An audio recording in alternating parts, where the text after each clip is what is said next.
참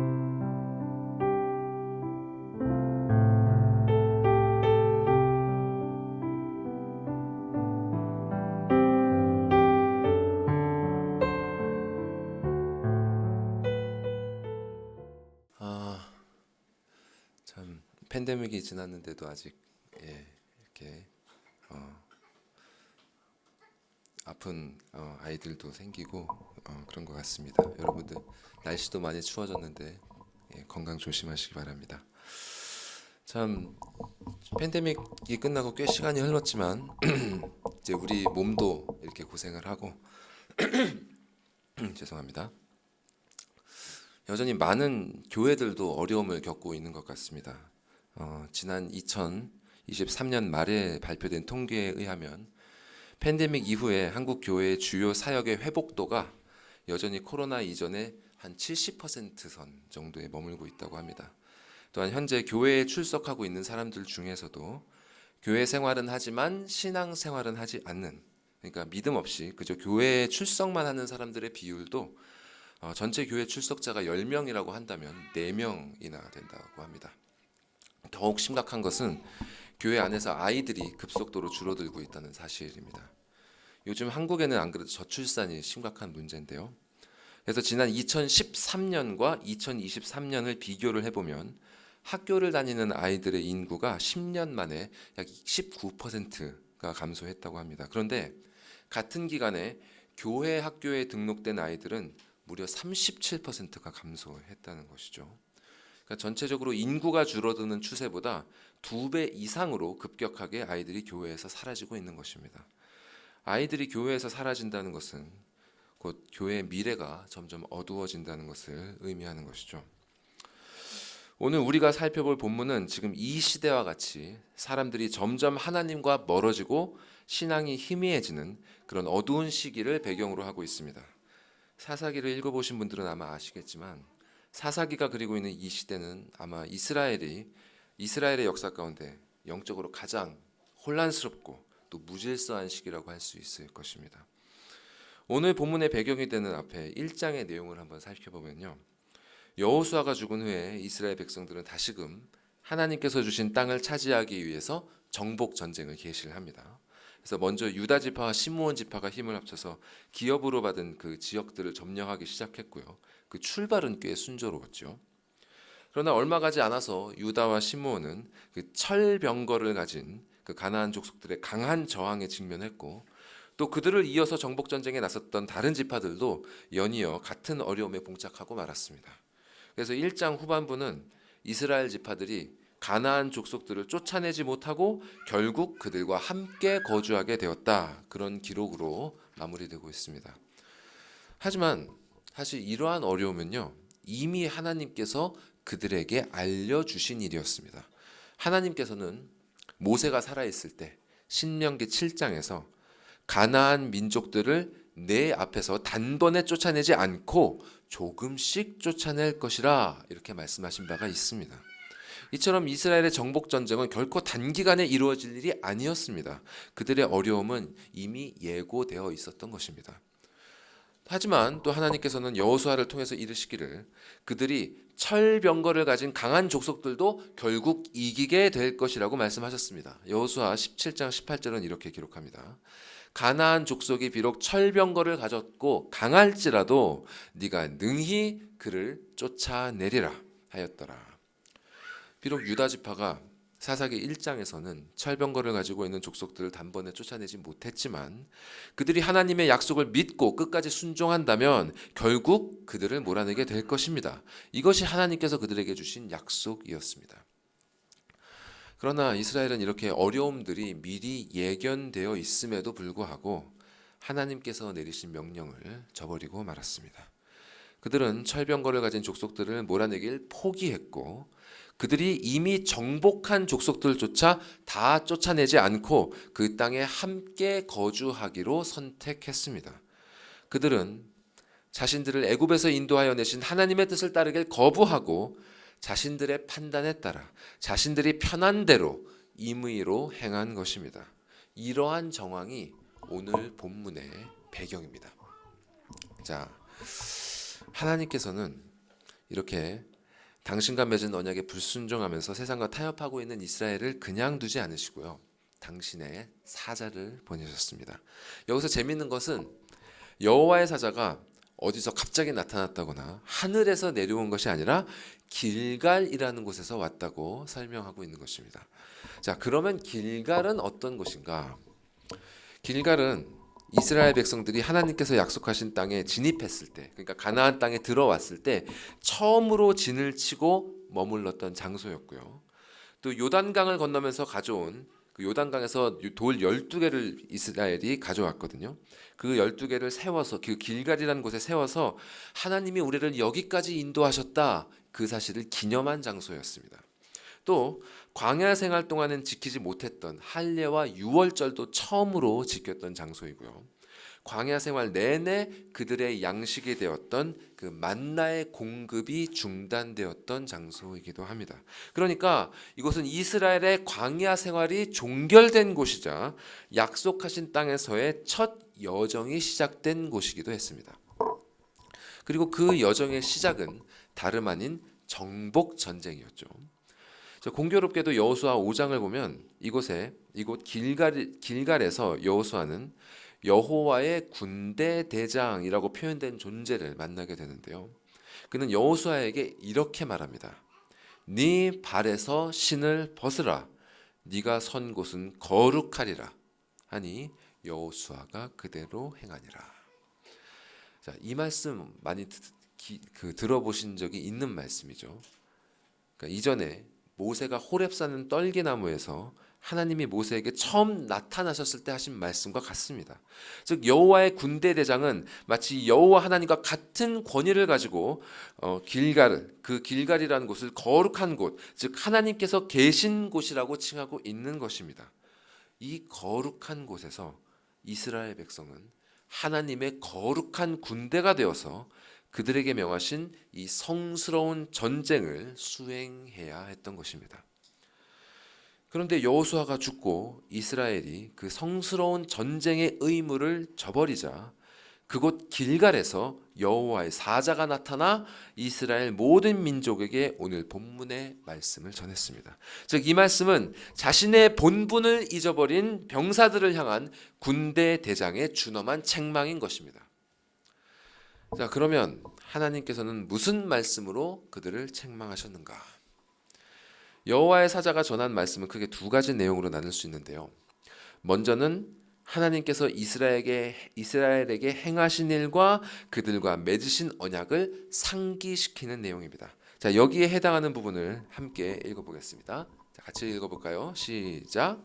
내가 너희를 애굽에서 올라오게 하여 내가 너희의 조상들에게 맹세한 땅으로 들어가게 하였으며 또 내가 이르기를 내가 너희와 함께한 언약을 영원히 어기지 아니하리니 너희는 이 땅의 주민과 언약을 맺지 말며 그들의 제단들을 헐라하였거늘 어찌하여 그리하였느냐. 자, 하나님께서는 자신들의 본분을 잃고 현실에 안주하고 있는 이스라엘에게 그들이 누구인지 그리고 그들이 무엇을 해야 하는지를 다시 알려주십니다. 자, 그들은 이집트를 섬기는 그 노예의 신분에서 건짐을 받아 천지를 창조하신 하나님의 소유가 된 백성들입니다. 그들은 우상 숭배를 비롯한 온갖 죄의 권세 아래에 있었으나 이제는 선한 법 아래에서 자유롭게 순종하며 아버지께서 약속하신 기업을 상속받게 될 그분의 자녀들이었습니다. 하나님께서는 그들과 맺으신 당신의 언약을 영원히 어기지 않으시겠다고 확증하셨고 그들은 그 언약의 말씀을 굳게 붙들고 자신들에게 명하신 거룩한 전쟁을 수행해야 했습니다. 비록 얼마간의 어려움은 있겠지만 그들로 하여금 홍해를 건너고 광야를 지나고 이곳 길갈에 이르게 하신 하나님께서는 이스라엘을 향한 당신의 뜻을 기필코 이루실 것입니다. 이것이 바로 그들이 기억해야 할 자신들의 정체성이요 그들의 의무였습니다. 자, 이처럼 하나님의 말씀은 신자의 정체성과 의무를 재확인시켜 줍니다. 우리는 날마다 말씀을 읽으며 이 진리를 확인하고 이에 따라 자신의 삶을 재조정해야 합니다. 자, 우리는 누구입니까?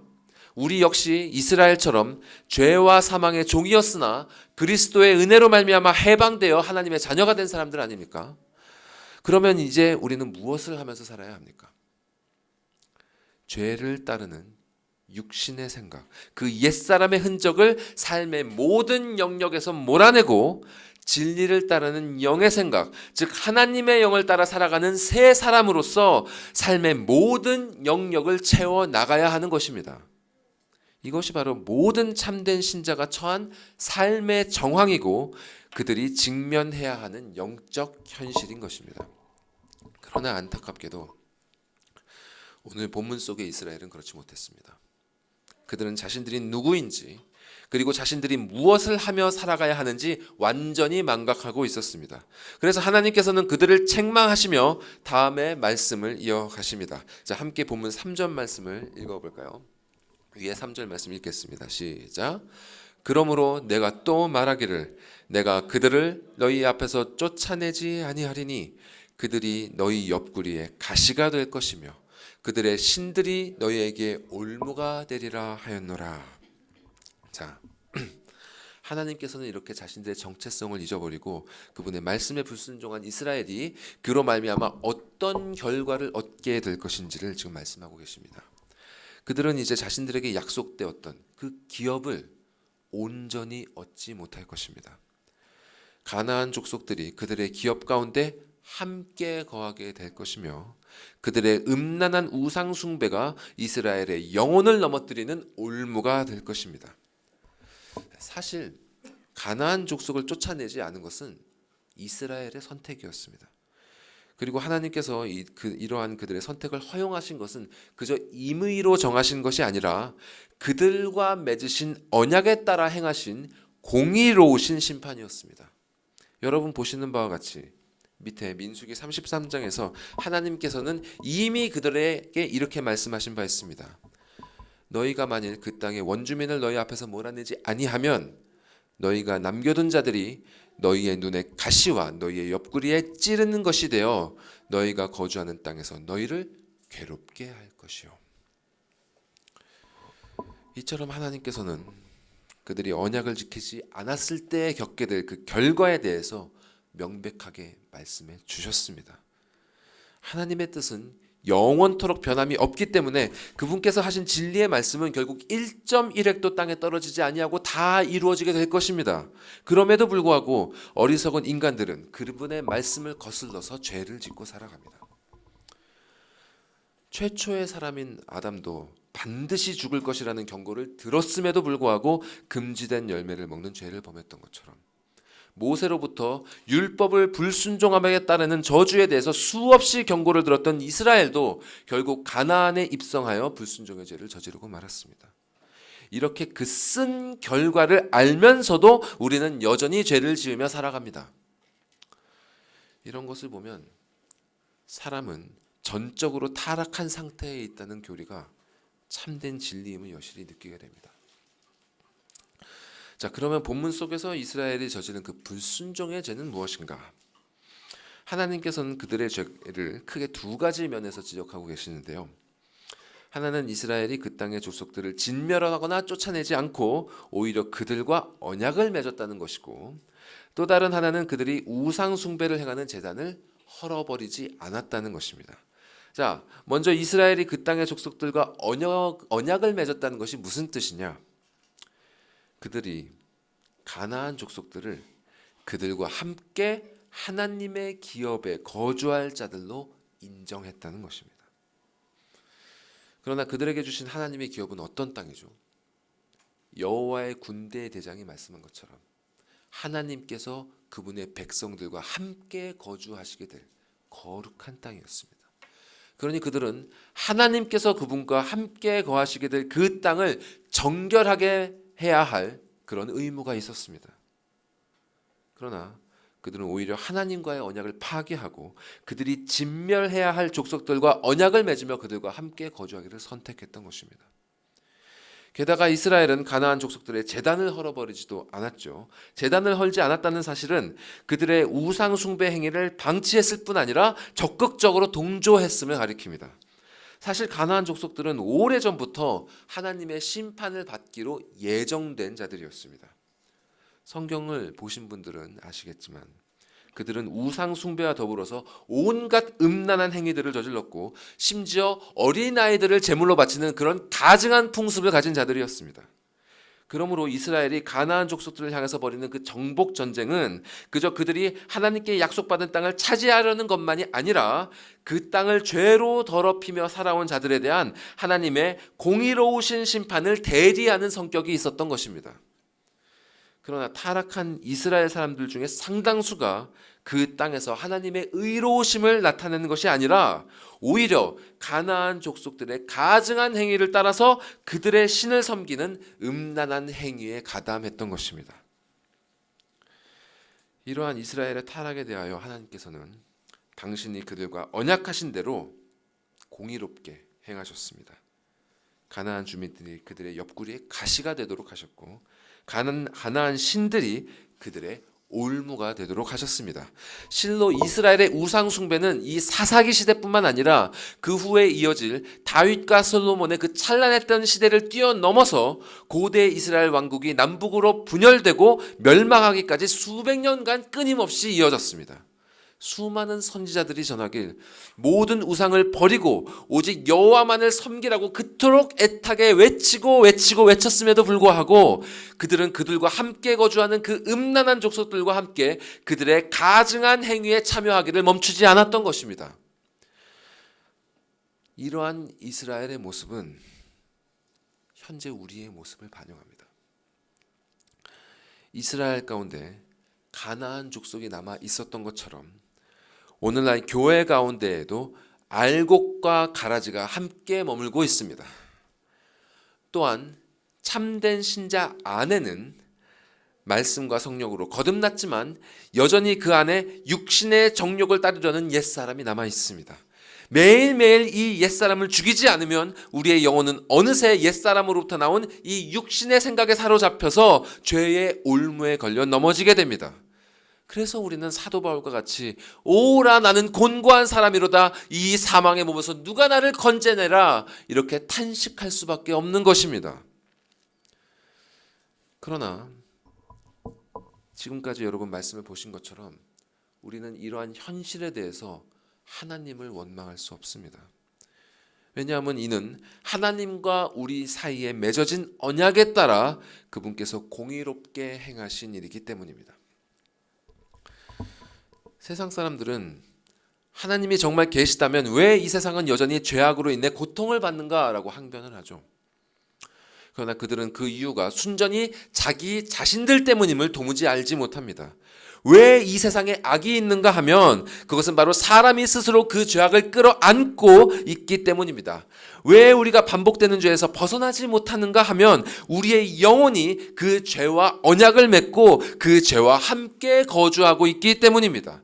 그렇기 때문에 하나님께서는 우리 안에서 그 죄를, 그 육신의 생각을, 그 옛사람을 마지막 때가 이를 때까지 완전히 쫓아내지 않으심으로 우리로 하여금 그것들을 따를 때에 얻게 되는 결과가 얼마나 비참한 것인지를 경험하게 하시는 것입니다. 사람은 이것을 경험해야 비로소 그분께로 돌아갈 수 있습니다. 진실로 사람은 이것을 처절하게 경험해야만 합니다. 보통 사람들은 죄를 지으면 하나님께 어떤 벌을 받게 될지를 두려워하죠. 그래서 사람들은 죄를 지으면 지을수록 하나님께 돌아가는 것을 어려워합니다. 그러나 거듭난 그리스도인은 그럴 필요가 없습니다. 죄를 이미 지었다는 것은 즉 그 죄라는 일이 자신의 삶의 여정 속에 한 부분을 차지하고 말았다는 것은 이미 하나님께 벌을 받았다는 뜻입니다.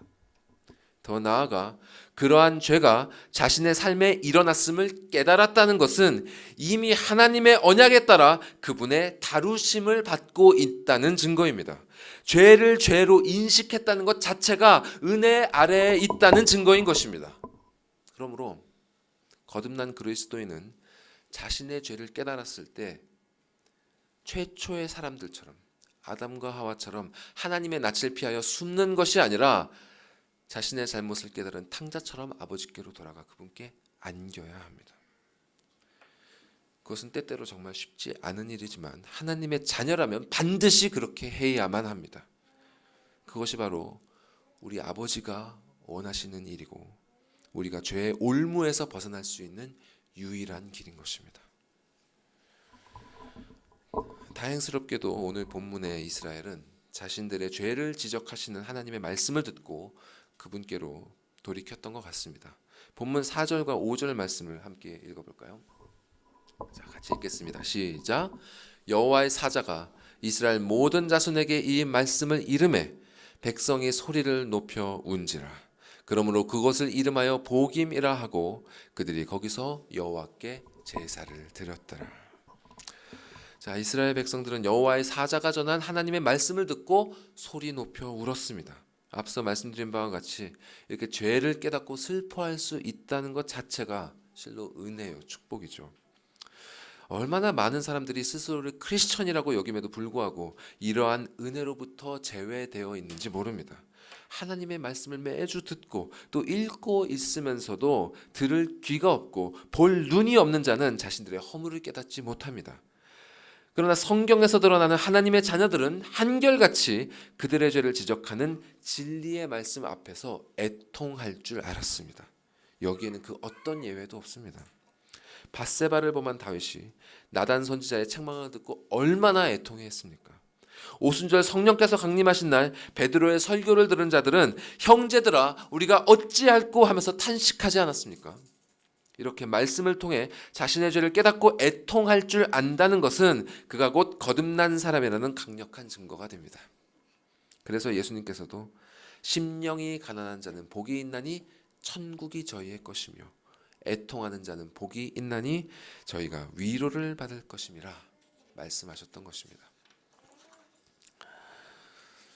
여러분, 여러분의 마음은 이 말씀의 증거들 앞에서 어떻게 반응하고 계십니까? 피리를 불어도 춤추지 않고 슬피 울어도 가슴을 치지 않는 그런 무감각에 빠져 계시진 않습니까?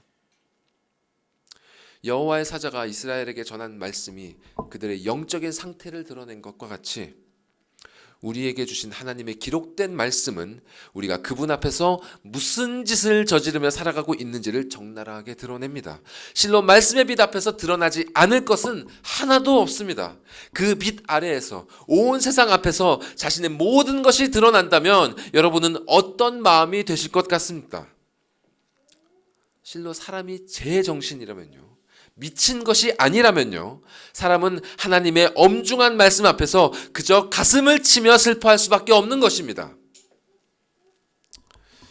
이에 대해서 1600년대 후반에 영국에서 활약했던 매튜 헨리라는 청교도 목사님은 오늘 본문의 말씀을 주석하시면서 이런 말씀을 기록하셨습니다. 들어보십시오. It is a wonder sinners can ever read the Bible with dry eye. 죄인들이 메마른 눈으로 성경을 읽을 수 있다는 것은 실로 놀라운 일이다. 여러분은 어떤 눈으로 성경을 읽고 계십니까? 하나님의 말씀 가운데 자신의 영적 현실을 깨닫고 계십니까? 그 빛 아래에서 자신이 하나님 앞에 얼마나 무능하며 보잘것없는 존재인지가 보이십니까? 또 그러한 자신을 아버지께서 얼마나 사랑하고 계신지가 보이십니까? 그런데 그 사랑 앞에서 자신이 얼마나 추악한 죄들을 반복해서 삶에 채워나가고 있는지가 보이십니까? 말씀의 빛 아래에서 이러한 현실이 보이는 사람은 실로 눈물을 흘리지 않을 수 없는 것입니다. 그럼에도 우리가 감사할 수 있는 것은 이 하나님의 말씀이 우리를 그저 이 눈물의 자리에 머물도록 하지 않기 때문입니다. 하나님께서는 진실로 애통하는 자의 눈물을 결코 외면하지 않으십니다. 요한계시록에서 보여주시고 있는 것과 같이 그분은 당신께서 구원하신 자녀들의 모든 눈물을 닦아주실 것이고 그들에게 다시는 사망이나 애통하는 것이나 곡하는 것이나 아픈 것이 다시 있지 않을 것입니다. 이것이야말로 이 세상은 절대로 알 수 없는 우리 신자들의 유일하고도 다함이 없는 위로입니다. 이러한 아버지의 위로가 있으면 우리 삶에 일어나는 모든 일들이 은혜가 되는 것입니다. 온갖 환난과 질병과 고통이 있어도, 심지어 죄를 짓게 되는 것과 그 죄를 깨닫고 슬퍼하게 되는 것조차 우리를 거룩하게 빚어가시는 아버지의 은혜의 손길이 되는 것입니다. 이 위로가 여러분 앞에 있습니다. 멀리 있지 않습니다. 이 위로를 놓치지 마시기 바랍니다. 여호와의 사도로부터 책망을 들은 이스라엘 백성들은 진실로 큰 슬픔 가운데 통곡을 했던 것으로 보입니다. 그 슬픔이 얼마나 컸던지 그들은 이 일을 기억하기 위해서 그들이 소리 높여 울었던 그 장소를 가리켜서 우는 자들이라는 뜻으로 보김이라고 불렀습니다. 자, 보통 신자들의 삶에서 이렇게 죄로 말미암은 애통함과 회개가 있다면 그 후에는 응당 다시 은혜를 받고 신앙을 회복하는 이야기가 이어지는 것이 자연스러울 것입니다. 성경의 이야기들은 대체로 그렇게 이어지죠. 죄를 짓고 낙원에서 쫓겨나게 된 아담과 하와에게는 가죽 옷이 입혀졌고 또 믿음의 후손이 이어졌습니다. 그리고 베드로의 설교를 듣고 찔림을 받았던 사람들에게는 예수 그리스도의 복음을 붙잡는 믿음이 선물로 주어졌습니다. 그러나 사사기의 저자는 복임에서 슬퍼하며 하나님께 제사를 드렸던 이스라엘 백성들이 그 후에 어떻게 되었는지를 이어서 진술하지 않고 갑자기 6절부터 여호수아의 죽음에 대해서 언급합니다. 왜 그랬던 것일까? 6절부터 10절까지 본문 후반부의 말씀을 함께 읽어보도록 하겠습니다. 자, 읽어볼까요? 시작. 전에 여호수아가 백성을 보내매 이스라엘 자손이 각기 그들의 기업으로 가서 땅을 차지하였고, 백성이 여호수아가 사는 날 동안과 여호수아 뒤에 생존한 장로들 곧 여호와께서 이스라엘을 위하여 행하신 모든 큰 일을 본 자들이 사는 날 동안에 여호와를 섬겼더라. 여호와의 종 눈의 아들 여호수아가 110세에 죽음에 무리가 그의 기업의 경내 에브라임 산지 가스산 북쪽 딥낫 헤레스에 장사하였고, 그 세대의 사람도 다 그 조상들에게로 돌아갔고, 그 후에 일어난 다른 세대는 여호와를 알지 못하며 여호와께서 이스라엘을 위하여 행하신 일도 알지 못하였더라. 자, 이것이 바로 복임에서 애통했던 세대 이후에 이스라엘이 이르게 된 상태였습니다.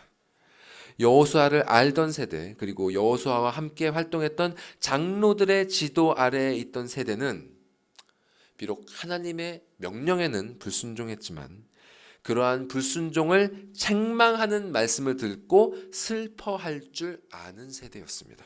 그러나 그 후에 일어난 다른 세대는 여호와를 알지 못하고 여호와께서 하신 일도 알지 못했다고 합니다.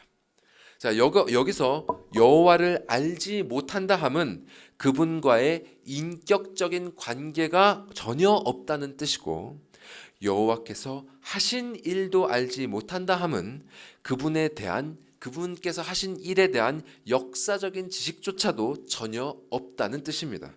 이는 곧 이전 세대의 신앙이 후대에 전혀 전수되지 못했음을 말하는 것입니다. 자, 우리는 모세가 약속의 땅을 눈앞에 두고 이스라엘 백성들에게 얼마나 자녀들에게 신앙 교육을 강조했는지 잘 알고 있습니다. 그렇지 않습니까? 신명기 6장에서 모세는 하나님의 말씀을 내 자녀에게 부지런히 언제 어디서든지 기회가 될 때마다 가르치라고 신신당부를 했습니다. 또한 하나님께서는 신명기 31장에서 당신의 말씀을 노래로 지어 가르쳐서 이스라엘의 대대손손 잊혀지지 않고 불려지도록 명령하셨습니다. 이처럼 하나님의 백성들에게 그들의 자녀에 대한 신앙교육은 가장 중요한 삶의 의무 중 하나였습니다. 그러나 가나안에 입성한 이스라엘은 그들의 신앙을 그들의 후세대에게 물려주는 일에 실패했습니다. 그리고 이러한 실책이 오늘날 우리에게도 일어나고 있음을 봅니다.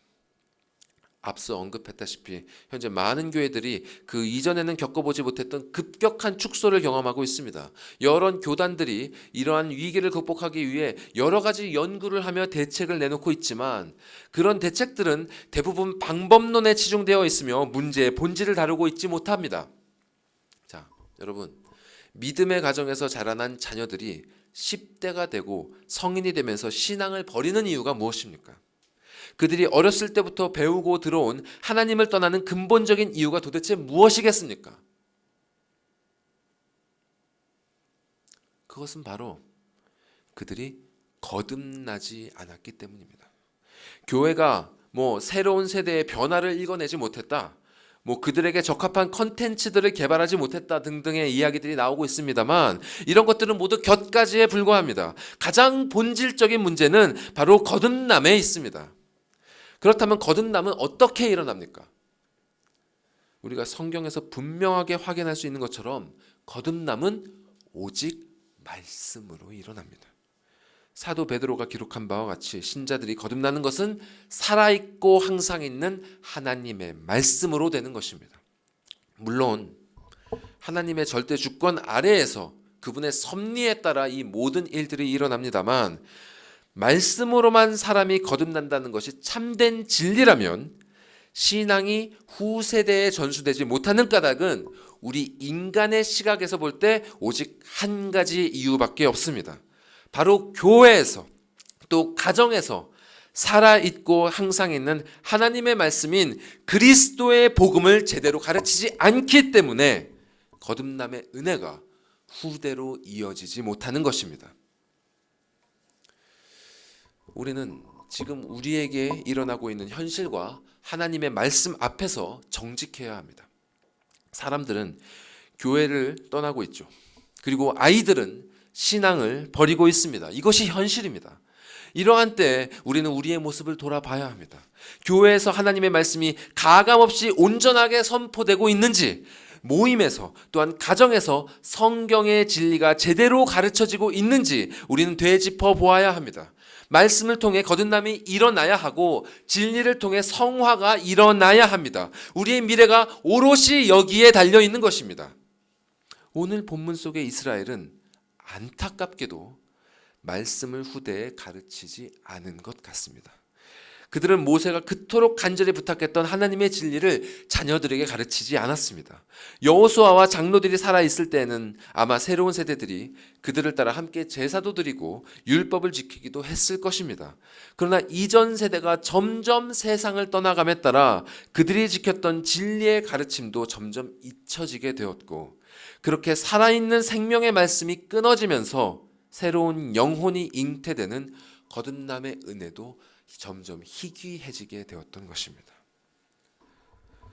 여기서 한 가지 더 짚어야 할 것은 이렇게 후대에 복음을 가르쳐서 신앙을 전수하는 일이 그저 하나님의 명령에 순종하느냐 불순종하느냐 하는 이런 실천의 차원에서 그치는 것이 아니라는 것입니다. 사실 복음 전파는 거듭난 영혼에게서 나타나는 가장 중요한 열매 중에 하나입니다. 거듭난 영혼은요, 말씀을 통해 자신의 죄를 깨닫고 슬퍼하고 회개하는 것뿐 아니라 자연스럽게 그 말씀을 다른 이에게 전파하게 되어 있습니다. 어느 정도 신앙의 수준이 높아져야 전도할 수 있는 것 아니냐, 이렇게 생각하는 분들이 덜어 있습니다만, 거듭남으로 말미암아 참된 회심을 경험한 사람들은 자신의 영혼을 구원하신 그 그리스도의 은혜에 대하여 다른 사람들에게 말하지 않을 수 없는 것입니다. 지금 한파가 몰아쳤죠. 그래서 지난 주중부터 기온이 급격하게 떨어졌는데요. 그러니까 그 옛날에 한국에서 보았던 그 투모로우라는 영화가 기억이 나더라고요. 찾아보니까 원제는 tomorrow가 아니라 the day after tomorrow였습니다. 그러니까 모레예요. 내일이 아니라.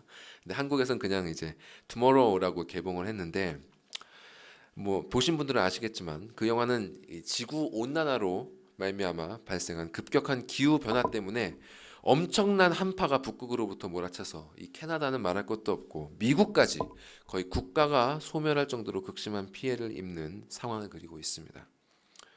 자, 한번 생각해 보겠습니다. 만일 그 영화에서처럼 이렇게 재앙에 가까운 한파가 몰아칠 것이 긴급하게 예보되었지만 사람들이 안전한 곳으로 대피할 시간적 여유가 없는 상황에서 여러분이 우연히 많은 사람들이 대피할 수 있는 지하 벙커의 위치를 알게 되었다고 한다면 어떻게 하시겠습니까? 당장 가족들과 아는 사람들에게 또 교회 사람들에게 연락해서 그곳으로 피하라고 알리지 않겠습니까? 네, 여러분 아시다시피 복음은 굿뉴스라는 것은 진실로 이런 정도의 상황과는 비교도 할 수 없을 정도로 훨씬 심각한 이야기입니다. 죄로 인해 극도로 타락해버린 이 세상은 마지막 때에 결국 거룩하신 하나님의 진노 아래에서 파멸될 것이고 이 세상에 존재했던 모든 사람들은 하나님의 심판대 앞에 서게 될 것입니다. 우리 모두는 언제 그 앞에 서게 될지 아무도 모릅니다. 신앙생활을 하는 많은 사람들이 이 사실을 알고 있음에도 불구하고 그 심각성을 망각하며 살아갑니다. 일기예보는 틀릴 수 있지만 성경의 진리는 무오합니다.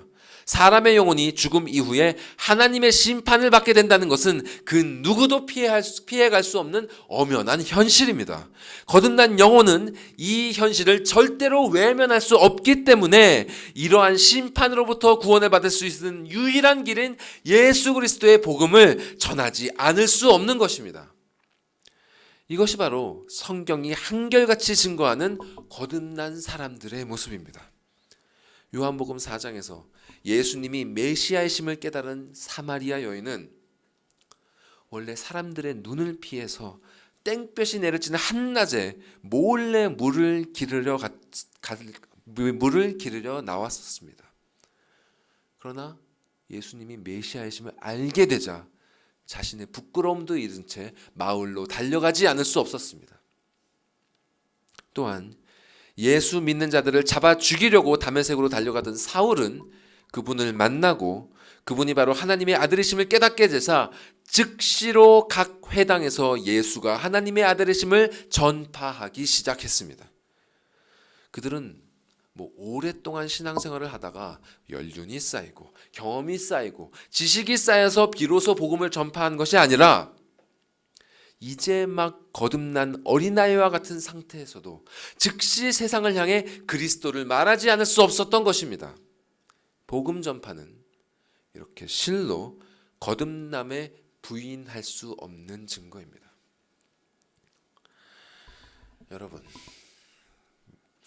여러분은 그리스도를 말하며 살고 계십니까? 그분이야말로 하나님의 아들이시며 세상을 구원할, 여러분의 가족을 구원할 유일한 구원자라는 그 복된 소식이 입술에서 나오고 있습니까? 자녀들에게, 가족들에게, 사랑하는 사람들에게 살아있고 항상 있는 하나님의 말씀을 지금 나누고 있습니까? 집에 앉았을 때에든지 길을 갈 때에든지 누워있을 때에든지 일어날 때에든지 때를 얻든지 못 얻든지 그분의 복음을 전하고 계십니까? 복음의 능력을 진정으로 경험한 사람은 이 사실을 말하지 않을 수 없습니다. 이 사실을 말하지 않으면 그들은 도저히 견딜 수가 없습니다. 우리가 잘 아는 예레미야 선지자의 고백 한번 보십시오. 같이 예레미야 선지자의 고백을 읽겠습니다. 시작. 내가 다시는 여호와를 선포하지 아니하며 그의 이름으로 말하지 아니하리라 하면 나의 마음이 불붙는 것 같아서 골수에 사무치니 답답하여 견딜 수 없나이다. 여러분, 이것이 바로 진정으로 거듭난 자의 마음입니다. 복음 전파는 바로 이러한 마음으로부터 시작됩니다. 우리의 자녀들이 진실로 거듭나기를 원한다면 우리가 먼저 거듭나야 합니다. 우리의 자녀들이 예수님을 닮기 원한다면 우리가 먼저 예수님을 닮아가야 합니다. 우리의 자녀들에게 천국의 유산을 물려주길 원한다면 우리가 먼저 이 천국을 경험해야 합니다. 자녀들의 신앙이 회복되길 원하십니까? 여러분의 가정이 믿음 안에서 회복되길 원하십니까?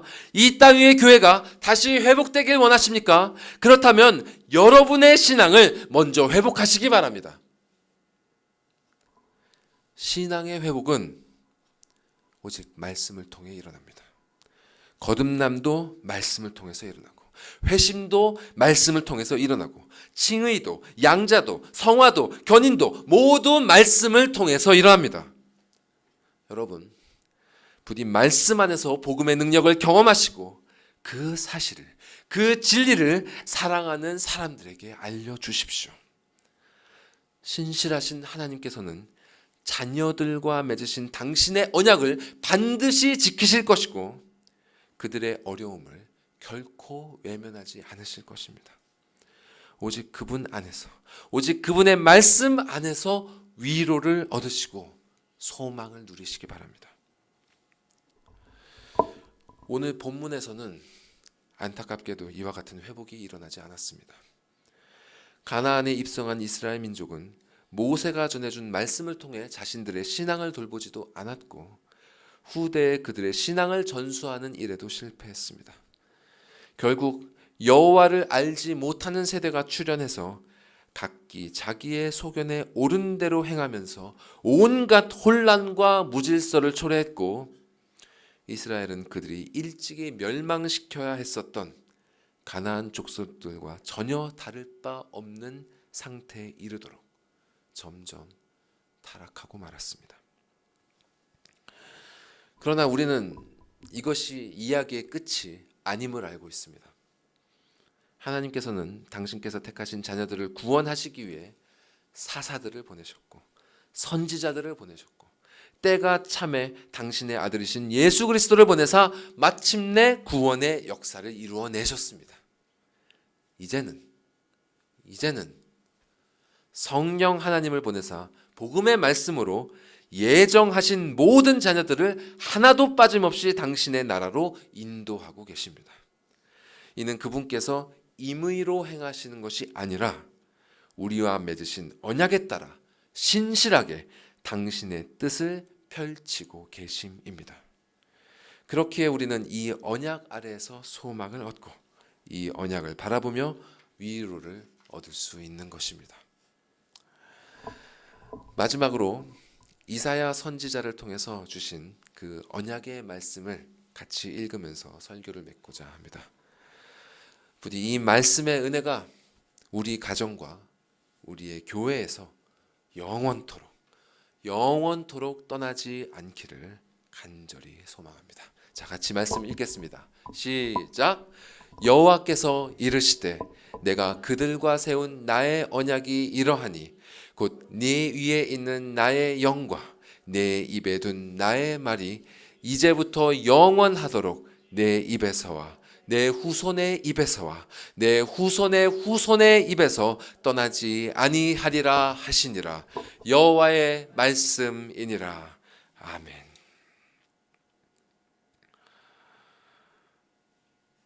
우리에게 이토록 놀라운 언약을 허락하여 주신 아버지 하나님, 정말 어떠한 감사로 또 어떠한 찬양으로 당신께 갚아드려야 할지 우리가 알지 못하나이다. 아버지 하나님, 우리가 당신의 말씀 앞에서 얼마나 부끄러운 삶을 살고 있는지 모릅니다. 주님, 우리의 이 무뎌진 마음을 부드럽게 하여 주사 우리도 복임에서 애통하였던 그들처럼 애통할 줄 아는 은혜를 허락하여 주시옵소서. 우리가 당신 앞에 나아가길 원하옵나이다. 당신 앞에 우리가 회복되길 원하옵나이다. 주님, 우리가 이 은혜를 우리의 사랑하는 사람들에게 전하여 주기를 간절히 원하옵나니 주님, 거듭나지 못한 자가 있다면 거듭나게 하여 주시고 회개하지 못한 자, 돌아와야 할 자가 있다면 회개하고 돌아오게 하시고 주님, 우리에게 진리의 말씀을 알려주시고 천국을 경험하게 하여 주사 우리의 사랑하는 사람들에게 그 진리의 실체를 주님 진정으로 전할 수 있도록 도와주시옵소서.